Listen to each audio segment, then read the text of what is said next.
ये संसार केवल दिखने में ही अच्छा लगता है। संत कहते हैं इस संसार से पार जाना है ना तो केवल भगवान का भजन करो।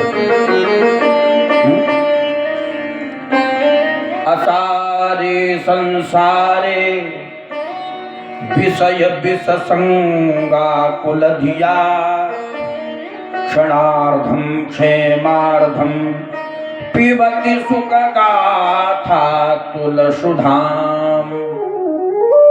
आचार्य सुखदेव कह रहे हैं परीक्षित जी, हे राजन, ये संसार में कोई सार नहीं है, असार स्वरूपी संसार है।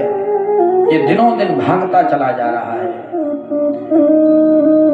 माता सुनीति ने ध्रुव जी को कह दिया जाओ भजन करो, और देखिए जंगलों में जाकर के जैसे भजन के लिए बैठे, नारद जी ने परीक्षा ली, पास हो गए। द्वादशाक्षर मंत्र दे दिया, ओम नमो भगवते वासुदेवाय, ओम नमो भगवते तुभ्यं वासुदेवाय धीमहि प्रद्युम्नानिरुद्धाय नमः संकर्षणाय च। द्वादशाक्षर मंत्र। और जब मंत्र देने के बाद में मधुवन में जाकर के भजन किया। पहले कैसे किया? भजन करने की भी एक पद्धति है, एक नियम है। 3 महीने केवल फल खाए,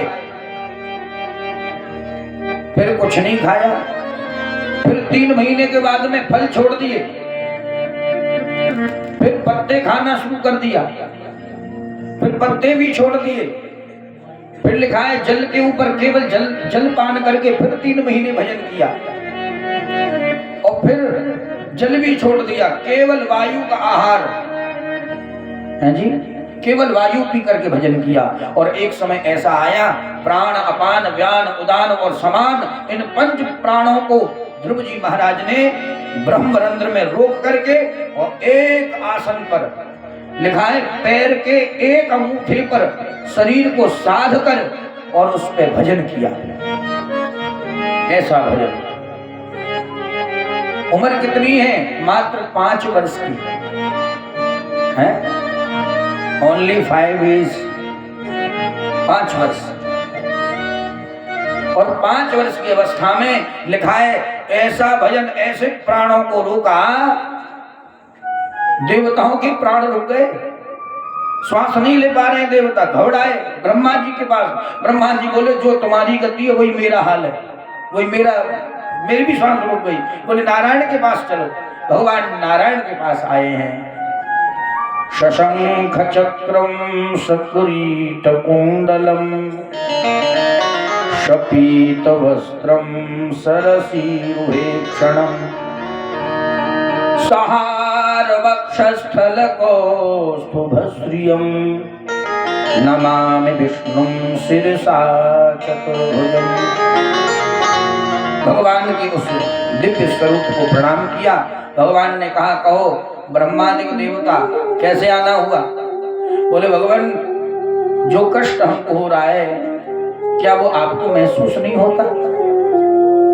अरे जी महाराज हमें श्वास लेने में तकलीफ हो रही है, हम श्वास नहीं ले पा रहे। आप कह रहे क्या हुआ, क्यों आए? हमारे प्राणों को किसने अवरुद्ध कर दिया, किसने रोक दिया? कौन है संसार में ऐसा? तब कहा कोई और नहीं, मेरा नन्हा सा भक्त है ना, वो भजन कर रहा है। और देखिए आचार्य सुखदेव कहते हैं परीक्षित, भगवान ने ये नहीं कहा देवताओं से कि मैं दर्शन देने जा रहा हूं, नहीं, भगवान कहते हैं मैं अभी दर्शन करने जा रहा हूं। हाँ, भक्ति में वो शक्ति है प्यारे जो भगवान भी तुम्हारे दर्शनों के लिए तरसता है। हाँ, भगत के बस में है भगवान है, और भक्त बिना वो कुछ भी नहीं है, भक्त बिना वो कुछ भी नहीं है। और भक्त हैं उनकी जान भगत के बस में। भगवान ने कहा मैं अभी आता हूं, रुको। भगवान आए, 5 मिनट हो गई, 10 मिनट हो गई, ध्रुव जी तो आंख ही नहीं खोली। ध्रुव जी ने जब आंख नहीं खोली, भगवान ने देखा अरे मैं सामने खड़ा हूं, ये आंखें नहीं खोलता। लेकिन हृदय को जब देखा, मन को टटोल के देखा, तो क्या देखा? बोले मन में तो भगवान की मूर्ति को बिठाए हुए हैं, मन में बसाकर तेरी मूर्ति है। भगवान की मूर्ति को मन में बिठाओ, हृदय में बिठाओ। एक बड़े रसिक भक्त थे वृंदावन में, बिहारी जी के सामने जब भी वो जाते तो भगवान को शेर और शायरियों से भगवान को मोहित करने के लिए, उनको रिझाने के लिए शेर शायरी गाते। और क्या कहते? बोले यार जो है देख लूं एक बार सूरत आपकी,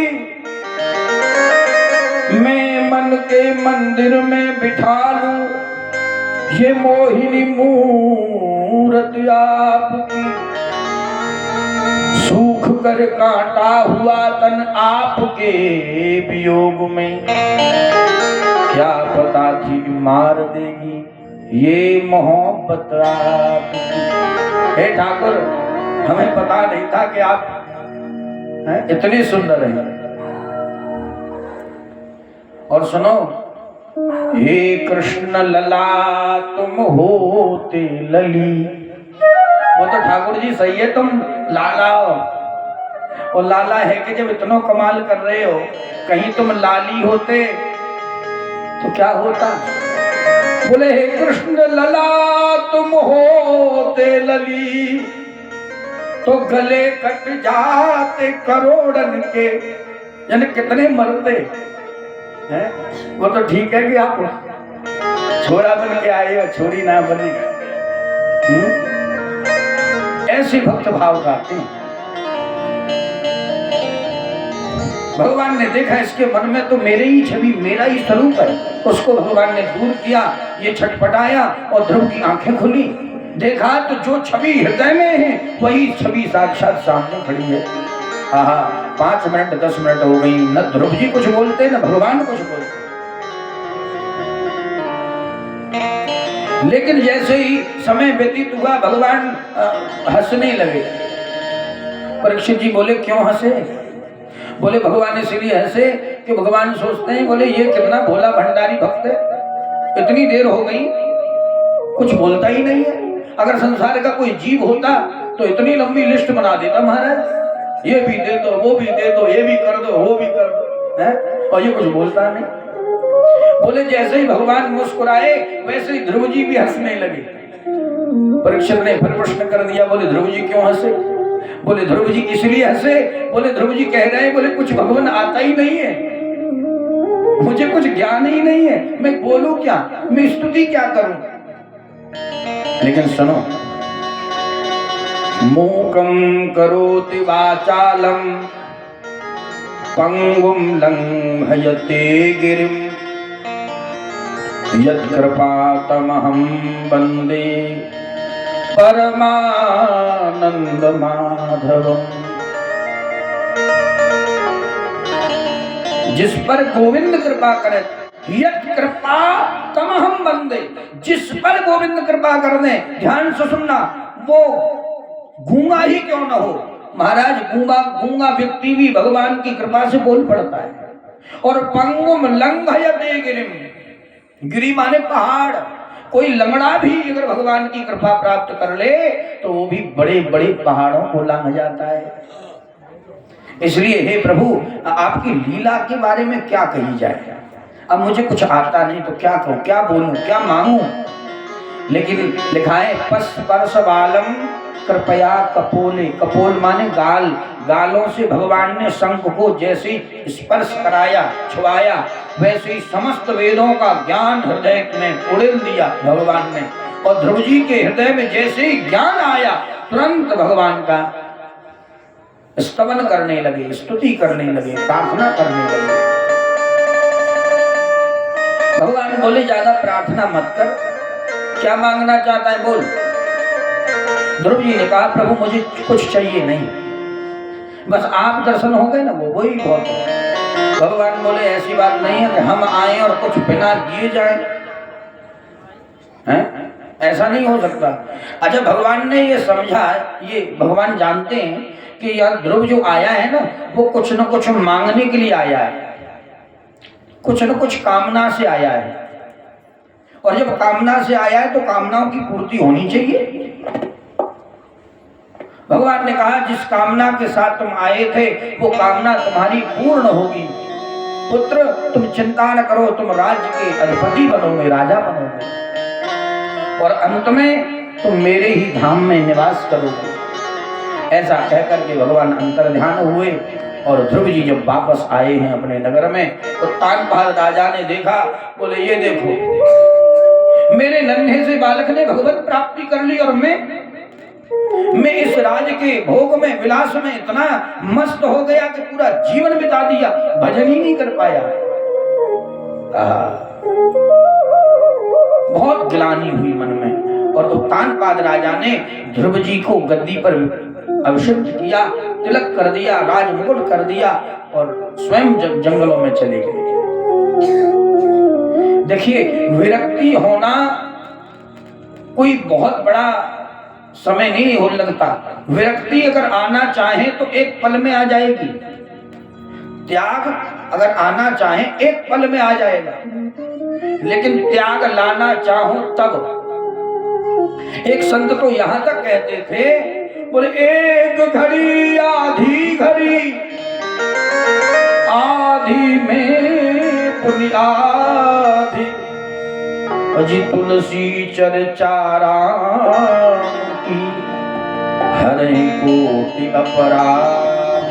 भगवान की कथा सुनते सुनते कुछ लोग महात्मा बन जाते हैं, विरक्त हो जाते हैं।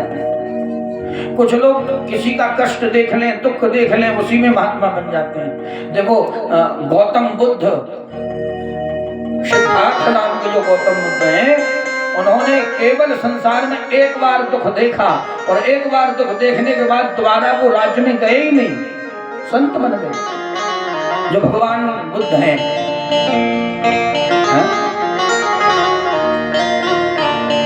कहने का भाव, अगर हमारी लगन सही है ना तो वास्तव में परमात्मा हमें मिल भी जाएगी, लेकिन हमें लगन लगानी पड़ेगी। और क्या कहना पड़ेगा, लगन तुमसे लगावे थे, लगन तुमसे लगावे थे, जो होगा देखा जाएगा।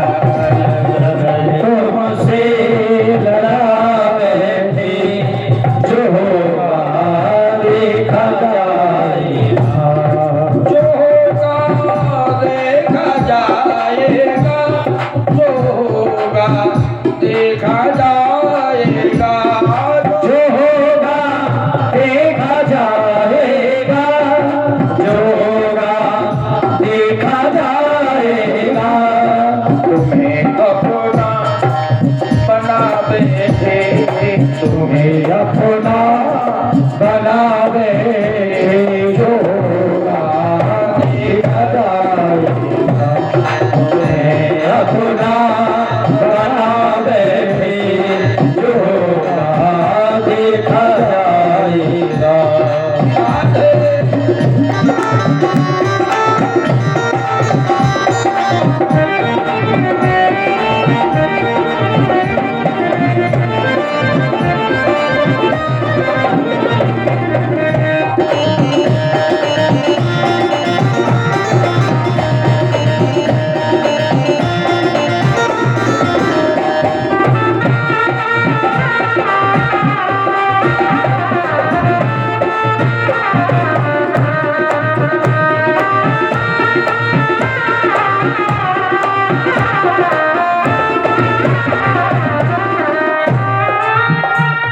कभी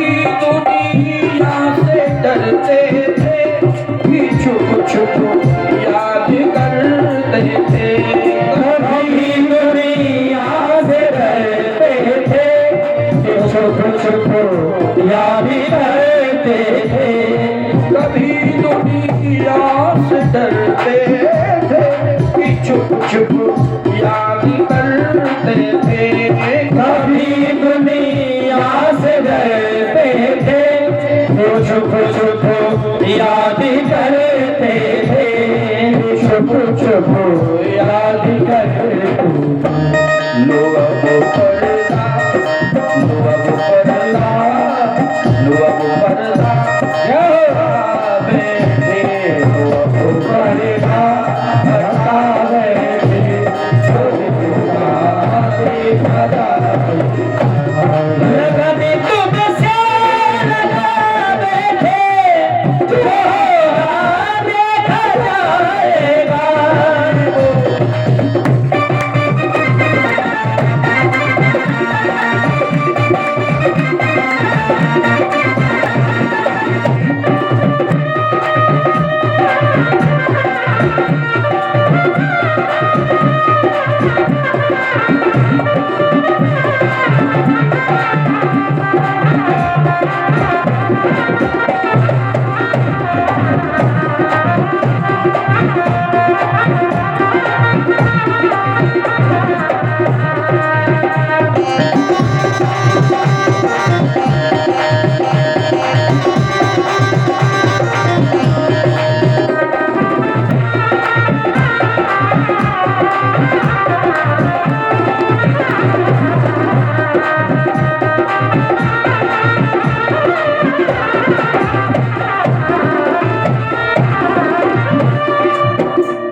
कभी ये ख्याल था दुनिया हमें बदनाम कर देगी।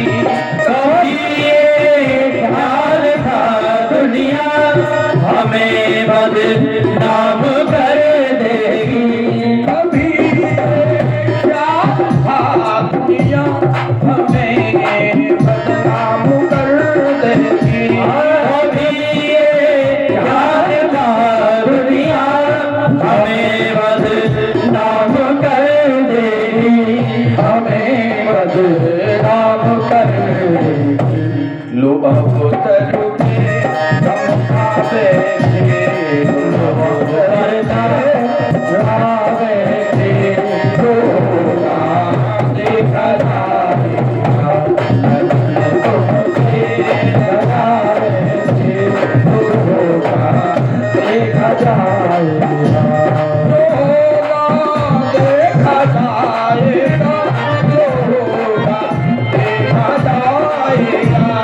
जो होगा देखा जाएगा। जो होगा देखा जाएगा। होगा देखा जाएगा। तुम्हें अपना बना बैठे, तुम्हें अपना बना बैठे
एक संत कहते थे,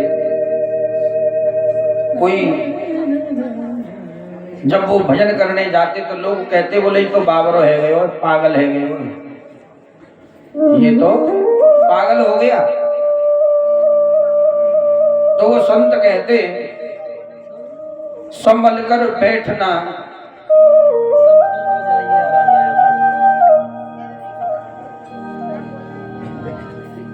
बड़ी सुंदर भाव कहते थे। कोई पागल है धन दौलत का, कोई पागल पैसा नारी का, सच्चा तो पागल वो ही है जो पागल बांके बिहारी का।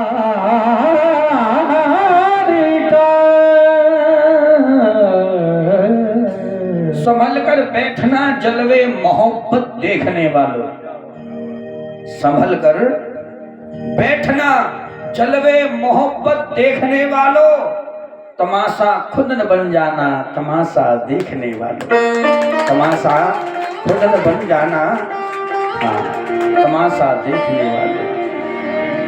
हम जिनको पागल समझते ना, बोले ये तो तलक बिलक, अरे पूछो ही मत। कुछ लोग तो ये कहते हैं, बोले ब्राह्मण ने पूरी दुनिया बर्बाद कर दी है, पागल कर दी है। हाँ, ब्राह्मण खुद पागल होता है ठाकुर के प्रेम में, हैं? प्यार से बोलो बांकी बिहारी लाल की। और देखिए आगे आचार्य सुदेव कहते परीक्षित, यहाँ एक बार ध्रुव जी इनके जो भाई हैं उत्तम, उन्होंने कुछ भीलों का अपराध कर दिया, कुछ भीलों को मारना प्रारंभ किया। जो निरपराध भील हैं उनको मारा तो भीलों को क्रोध आया, सो भीलों ने महाराज उनको, उत्तम जी महाराज को मार डाला। अब जैसे ही उत्तम को मारा तो लिखा है ध्रुव जी को ये पता चला कि मेरे भाई को भीलों ने मार डाला। अब इनको बड़ा क्रोध आया, और जैसे ही क्रोध आया तो क्रोध आते ही ये अपने धनुष बाण आदि लेकर के ये चले। और सुनिए, जैसे ये गए ना, लाखों हजारों भीलों को मार डाला ध्रुव जी महाराज ने। वे भील त्राही त्राही करने लगे, लेकिन फिर भी उनको माफी नहीं दी। तब लिखा है अंत में आकाश में मनु जी महाराज प्रकट होकर के आए, और मनु जी महाराज जी ने ध्रुव जी के युद्ध को रोका। बोले पुत्र, जो भगवत मार्ग के जो लोग होते हैं, जो भक्ति मार्ग के भक्त होते हैं, उनको ये क्रोध करना अच्छा नहीं, शोभा नहीं देता। एक भक्त की पहचान क्या होती है? आचार्य सुखदेव कहते हैं परीक्षित सुनो, एक भक्त की पहचान क्या है, कैसे पहचाना जाए कि ये भक्त है? तृणादपि सुनीचेन तरोरपि सुहिष्णुना अमानिनाम मानदेन कीर्तनीय सदा हरि। तिनके से भी छोटा अपने आप को समझो। अगर आप भक्त हो तो तिनके से भी छोटा अपने आप को समझो। तृणादपि सुनीचेन, और तरोरपि सुहिष्णुना, अहिंसावादी बनो। अच्छा, अहिंसा का मतलब, हिंसा का मतलब ये नहीं है कि किसी को मारा जाए, नहीं। सुखदेव जी कहते हैं हिंसा का मतलब मन में भी किसी के प्रति द्वेष ना हो। अजात शत्रुवः, संत की भक्त की पहचान यही है कि मन में भी जिसके कोई शत्रुता का भाव नहीं है, केवल प्रेम है। ये भक्त की पहचान है। और सुनो, अमान नाम मान देना, अपने से सबको सम्मान दो। और अपने मान की सम्मान की कभी परमा मत करो, चिंता मत करो। ये भक्त का लक्षण है। देखो ध्रुव जी को सत्संग मिला तब उनका क्रोध दूर हुआ, तब गुस्सा ठंडी हुई।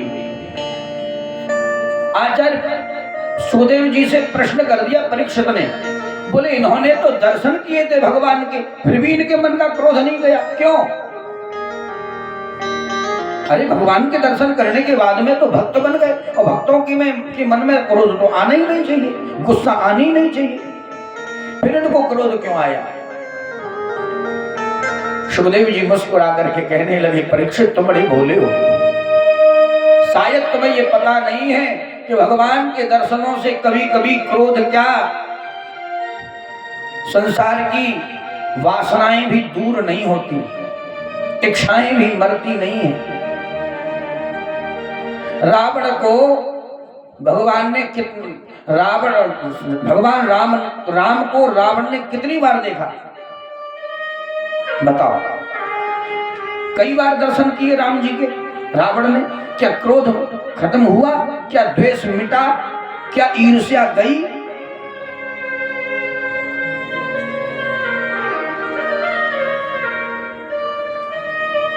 ऐसे ही भगवान के दर्शन से ये जरूरी नहीं है कि तुम्हारे मन में से क्रोध चला जाएगा। क्रोध कब जाएगा? बोले जब विवेक की जागृति होगी। और विवेक की जागृति कब होगी? बोले जब तुम्हें सत्संग मिलेगा, संतों का संग मिलेगा, महापुरुषों की शरणागति जब तुम प्राप्त करोगे। गोस्वामी तुलसीदास गा रहे हैं, बेनु सत्संग विवेक न हो, सत्संग विवेक न होई, बिनु सत्संग विवेक न होई, बिनु सत्संग विवेक न होई, बिनु सत्संग विवेक न होई, बिनु सत्संग विवेक न होई, राम कृपा बिनु सुलभ न सोई, राम कृपा बिनु सुलभ न सोई, राम कृपा बिनु सुलभ न सोई, राम कृपा बिनु सुलभ न सोई। बिनु सत्संग विवेक न होई। क्रोध तब दूर होता है जब व्यक्ति का जीव का विवेक जागृत होता है। और विवेक कहाँ जागृत होगा? संतों की शरण में, गुरु की शरण में। देखिए सुनिए, ये 4 स्थान बताए हैं। भक्ति भक्त भगवंत गुरु, भक्ति भक्त भगवंत और गुरु, ये एक ही श्रेणी में आते हैं। भक्ति भक्त भगवंत गुरु चतुर नाम बभु एक, इनके पद बंदन किए नाशत विघ्न हरे। कहने का भाव, भक्ति करनी है तो भक्त को पकड़ो। भक्ति भक्त, भक्त क्या करेगा? बोले वो भगवंत से मिलाएगा।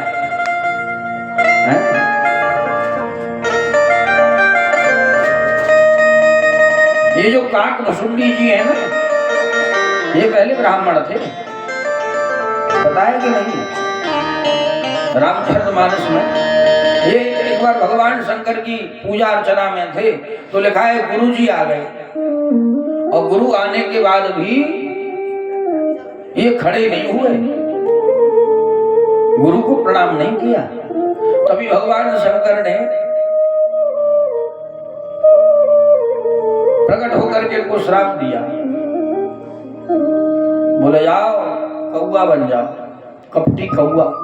कौआ के अंदर क्या स्वभाव है? कपट होता है। अब ये रोने लगे। भगवान ने कहा बिना गुरु के मैं भी कुछ कर नहीं सकता। तब गुरु जी से प्रार्थना की। गुरु जी ने कहा मैं तो तुम पर दयावान हूं, कृपावान हूं। तुम्हें यदि अपनी भक्ति को दृढ़ बनाना है तो तुम भगवान शंकर की स्तुति करो, प्रार्थना करो। तभी तो स्तुति लिखी है, नमामि समीशान निर्वाण रूपम विभुम व्यापकम ब्रह्म वेद स्वरूपम निजम निर्गुणम निर्विकल्पम निरीहम चिदाकाशमाकाश वासं भजेहम। वहां स्तुति प्रार्थना की, और सुनो इतना ही नहीं, वहां ये सिद्ध हुआ गुरु गोविंद दो खड़े काके लागू पाँव बलिहारी गुरु आपने गोविंद दियो मिला। अच्छा गुरुजी क्या करते हैं? बोले गुरुजी मिलाते नहीं है, गुरुजी बताते हैं। बोले ये है भगवान। माता ही तो बताती है कि बाप कौन है जी? बच्चे को कौन बताता है? हैं? जब जन्म होता है बच्चे का तो माँ ही तो कहती है, बोले बेटा ये तेरे पापा हैं, डैडी, ये तेरे ताऊ हैं, ये तेरे चाचा हैं। माँ ही तो देती है आधे। तो गुरु प्रथम श्रेणी किसकी है? माँ की। माँ गुरु श्रेणी में आती है। ऐसे ही गुरु ही बताते हैं कि ये भगवान है, इसलिए गुरु श्रेष्ठ हैं।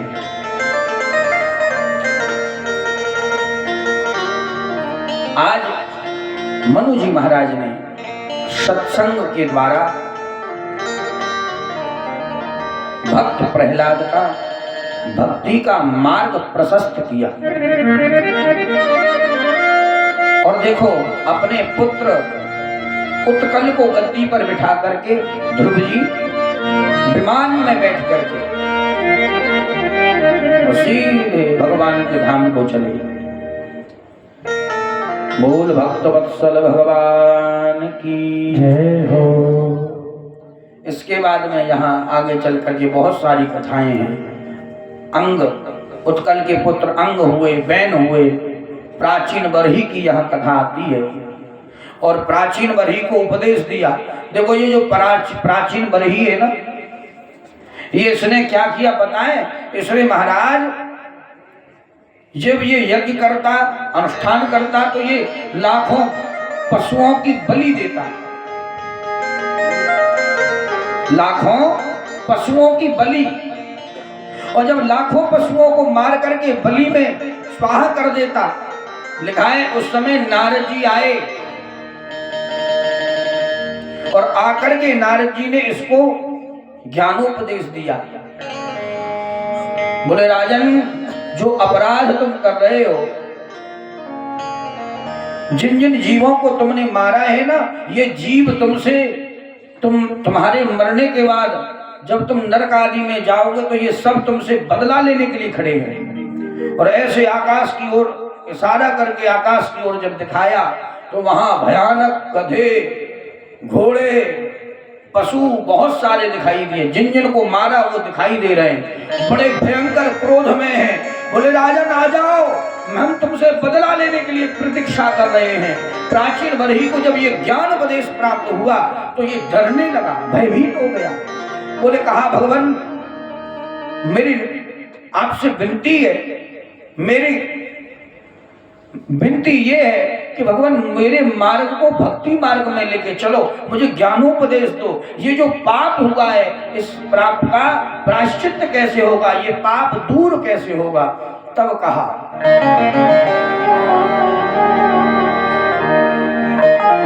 प्राचीन बरही से नारद जी कहते हे राजन, सबसे पहले पाप को दूर करने के लिए भजन करना चाहिए। निज अनुभव अब कहूं खगेशा, बिनु हरि भजन न मिटई कलेशा। बिना भजन के दुख नहीं दूर होगा। और इतना ही नहीं, यहाँ और अन्य यज्ञ बताए। देखो माताओं, आपसे निवेदन करूं,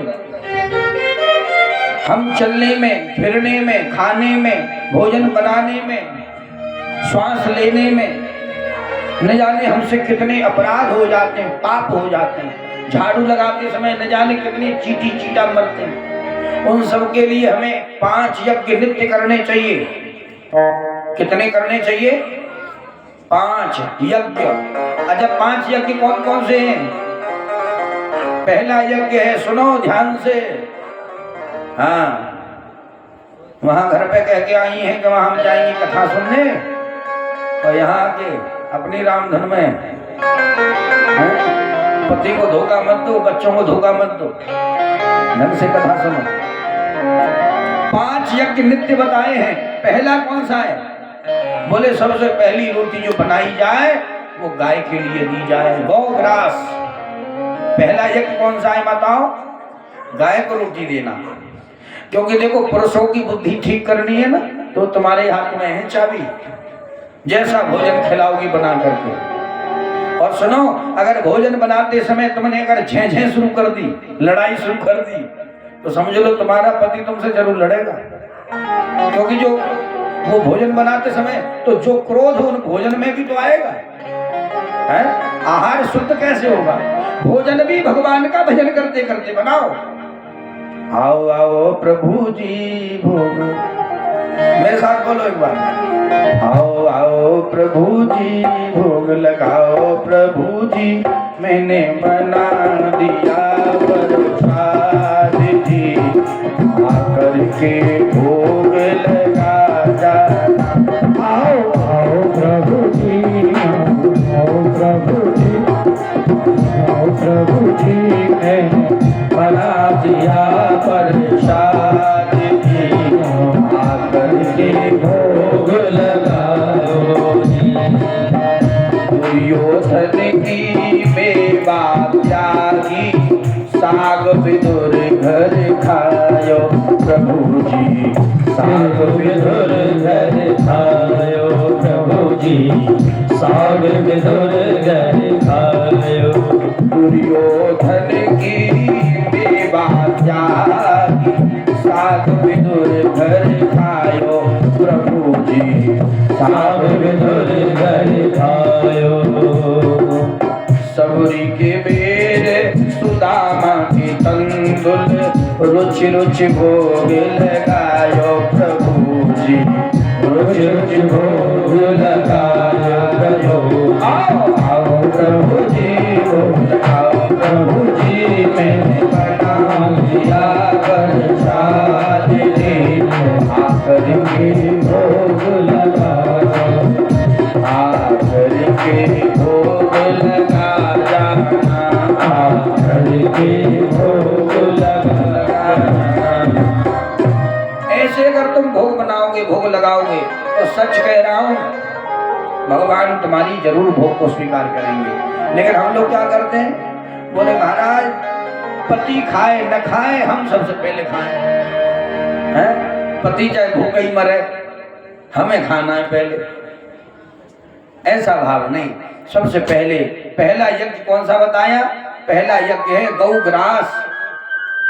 पहला भोजन की पहली रोटी गाय के लिए, दूसरी रोटी उसमें से 5 टुकड़े करिए और घी और शक्कर में लगा करके यज्ञ में अग्नि में डालिए।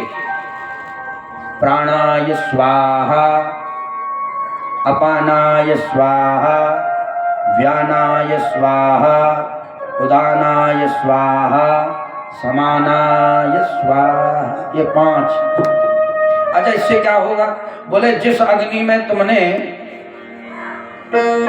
लकड़ी जलाई, कंडे आदि जलाए, उपले, उसमें न जाने कितने चीटी चीटा मर गए, न जाने कैसे हैं, उनकी प्रायश्चित्ती के लिए अग्नि भगवान से प्रार्थना की जा रही है। भोजन शुद्ध हो रहा है। पहला, दूसरा, तीसरा कौन सा यज्ञ बताया? बोले महाराज, अतिथि देवो भव, अतिथियों को भोजन कराया जाए, संत भोजन कराया। लेकिन आजकल तो महाराज रोटी इतनी बनती है कि संत आ भी जाए तो भूखा ही भला चला जाए। हाँ, अच्छा एक जगह की बात, ये खिलौने आते हैं ना, खिलौने खाने वाले, खील और खिलौने दीपावली पे जो आते हैं, इनको एक जगह बोला जाता था साधु। क्या बोला जाता? साधु। अच्छा, वो पिताजी बेचारे साधु को लेके आ गए, मतलब वो खिलौने ले आए और खिलौने लाने के बाद घर में रखवा दिए। तब तक कुछ महात्मा आ गए, तो महात्माओं ने कहा, मात भिक्षाम देहि, भिक्षा दीजिए, और भिक्षा में हम अन्न नहीं लेंगे, हम भोजन करेंगे। अब जैसे ही कहा भोजन करेंगे तो महात्मा जी को बिठा दिया, घरवाली ने, माता जी ने बिठा लिया। बोले महाराज बैठो।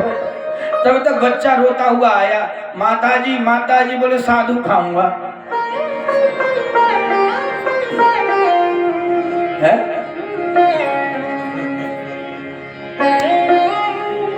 हाँ, अच्छा सुनो, गजब तो तब हुआ। बोले दूसरा ही बोला, बोले मैं भी खाऊंगा।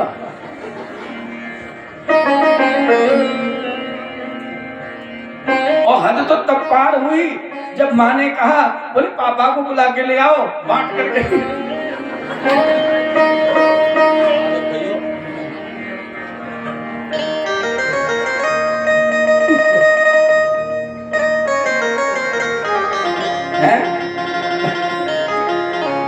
बांट करके खाएंगे। अब महात्मा ने सोचा यार तो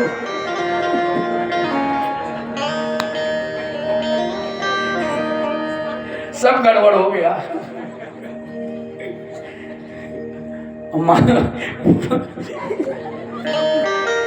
महात्मा जी, हाँ, बिना भोजन किए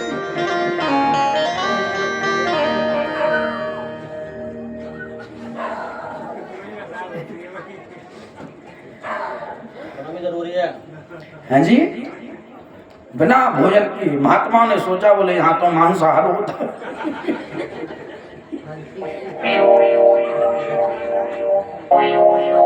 हाँ जी,